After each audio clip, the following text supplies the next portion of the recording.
guys, welcome back to Sanelli F channel, guys. Thank you so much for tuning into this channel, guys. The good news is that Mzansi Magic has renewed lockdown for season 5 and keeping in line with new and interesting additions to the cast. Viewers will be introduced to a new face, Sophie Ndaba, or Sophie Lichaba. The former generation's actress is set to join the popular drama series for season 5, which will start on the 31st January 2020, but only on Showmax. Since Sophie Ndaba, guys, lose weight last year because she's diabetic, most yabantu ba report ukuthi uSophie Ndaba ushonile, but again, guys, uSophie Ndaba, she's alive, and yeah, she'll be joining the lockdown. The SAFTA winner is unfazed by the fake news, saying that I'm just excited to be tackling such a challenging role on one of the most biggest show in the country.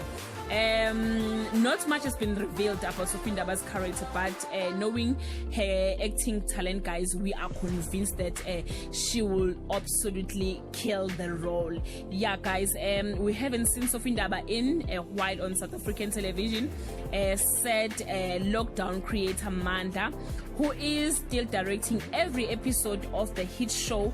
But you could have said the same about Loshia or Pamela when we cast them, and they've both reclaimed their places among the biggest star in South Africa. So guys, this is the news.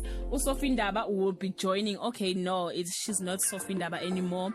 She is Sophie Lichaba, queen from generation, guys. She'll be joining in lockdown. I can't wait, guys, to see her again on our television. Yeah, guys, yeah, that is all I have for today. Please leave your comment below, guys, and share your thoughts. I love you so much, guys. Bye. Hello South Africa. I thought I should just clear the air. These past few weeks I have been trending. It's quite boring because I am not dead, I am not a zombie, and I'm definitely not in ICU because I'm talking to you now. So for those of you who've been praying for me, thank you so much, my brothers and sisters. You know what? I cannot be strong enough without your support to fight this deadly disease. But I am alive by God's grace and by your prayers. Thank you so much. But for those of you who've been writing these horrible, boring messages, please find better things to do with your time, because I have better things to do with my time. I love you guys, and God bless.